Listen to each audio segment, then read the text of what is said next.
discovery of Mendel's laws. We have already done about Mendel's laws. We also did what were the discrepancies or deviations from Mendel's law. We did incomplete dominance, we did co-dominance, we did pleiotropy, multiple alleles, polygenic inheritance. After all these terms, today I am taking up a very simple and a very small topic for today, that is rediscovery of Mendel's laws. See, Mendel published his work in 1865. Remember, Mendel has done his work and he published his work in 1865. But it is very sad that his work remained unnoticed.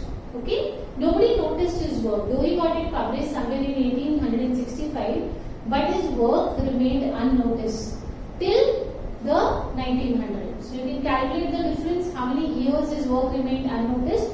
He published it in 1865, but nobody noticed it till 1900. What were the reasons? Why I am taking up this very simple topic is because this question had come in board exams 1.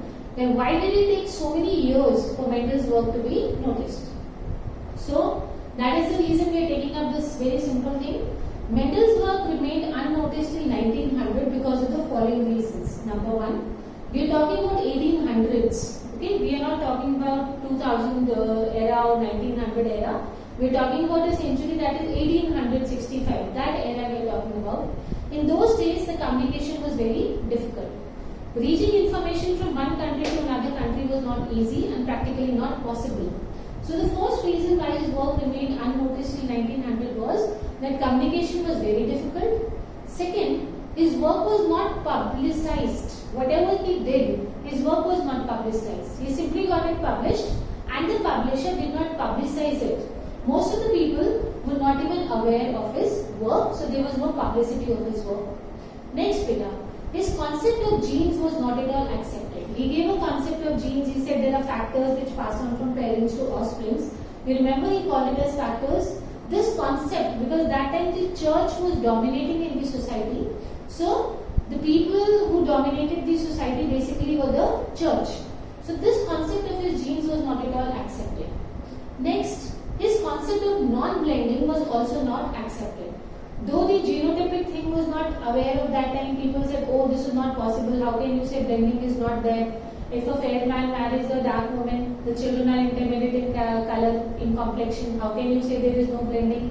So two things which were outrightly not accepted were concept of what? Non-blending and the concept of genes. Next, his approach to use mathematics to explain the biological concept was very new. This was the first time that somebody used a mathematical concept. You remember he took out mathematical ratios, 3:1, 9:3:1. All these things he was trying to, binomial expressions. What was he trying to do? He was using the knowledge of mathematics to explain the concept of biology, which was entirely new, and this was unacceptable. Nobody accepted this concept. They said, what is this stupidity of mixing mathematics with biology? So this concept of using mathematics to explain biology was totally unacceptable at that time. Next, and the worst thing, he could not prove himself, he could not provide any physical proof of his factors. There were no microscopes, he could not show anyone the physical proof of the presence of genes or the presence of factors. So these are the main reasons why his work remained unnoticed. First, communication was difficult. Second, his work was not publicized. Third, his concept of genes was not accepted. Fourth, the concept of non-blending was also not accepted. Next, his approach to use mathematics to explain biological concept was new and it was unacceptable. And next, he could not provide any physical proof of his factors, that is genes. Now in 1900 we had two people, De Vries and von Schirmacher. Remember De Vries, D-E-V-R-I-E-S, De Vries. And the second is von Schirmacher. Von, V-O-N, and Schirmacher, T-S-T, silent over here, T-S-C-H-E-M-A-K. Okay, so two people in 1900, De Vries and von Schirmacher, they rediscovered these laws, Mendel's laws, and they could rediscover this because of the development of microscopy.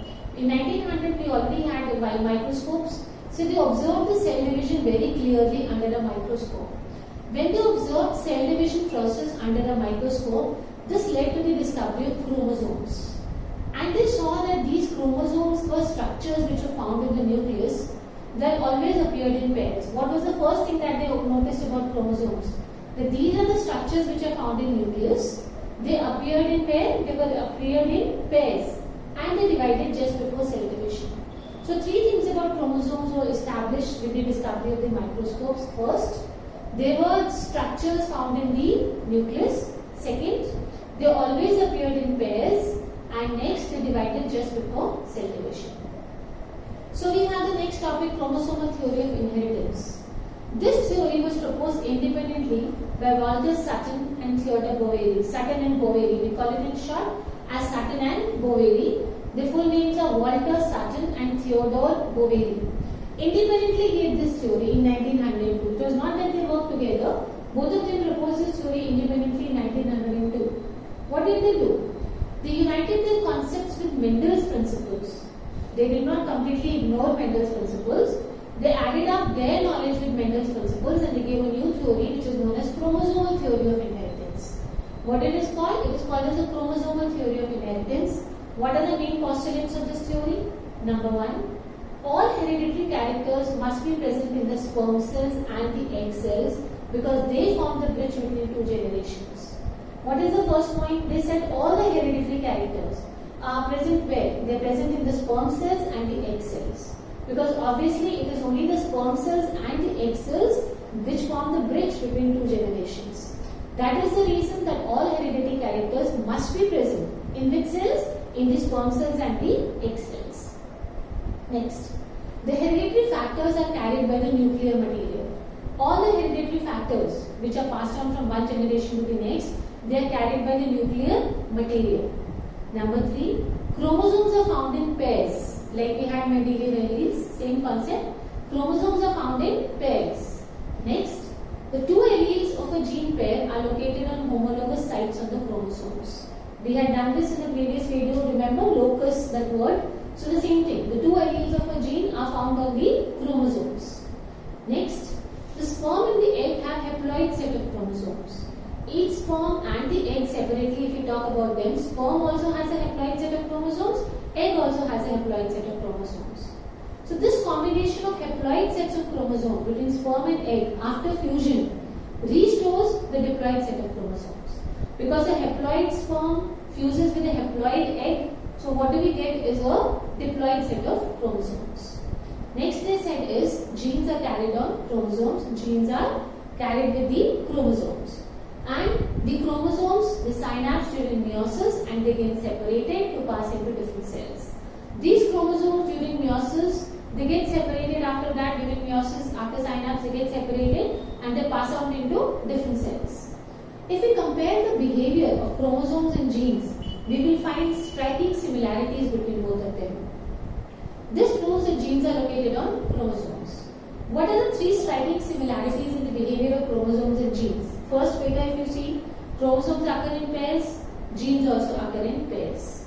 Second, chromosomes is segregate at the time of gamete formation. Okay, and such that only one of each pair is transferred to the gamete. Now, when gamete formation takes place, chromosomes is segregate from each other, and from a pair, only one is transferred to the gamete. Similarly, genes also. Genes also segregate during gamete formation and only one of the pair is transferred to each gamete. Next one pair segregates independently of the other. There in genes also, one pair will segregate independently of the other. So 3 striking similarities between chromosomes and genes, both of them occur in pairs. Both of them segregate at the time of gamete formation in such a way that only one of the pair, one out of each pair, not one pair, be careful, one of each pair. Okay, one out of the pair is, that means there are 2 in pair, only one of them. Only one is transferred to the gamete, and the last one, that the pair they segregate independently of each other. The pairs they segregate independently of each other. This is all. We have to simply remember some few points why Mendel's work remained unnoticed, and then who rediscovered 1900 year, you remember, De Vries and von Schirmack, you remember. Chromosomal theory of inheritance by Sutton and Boveri, the main points of chromosomal theory of inheritance, and the comparison in behavior of chromosomes and genes. Thank you.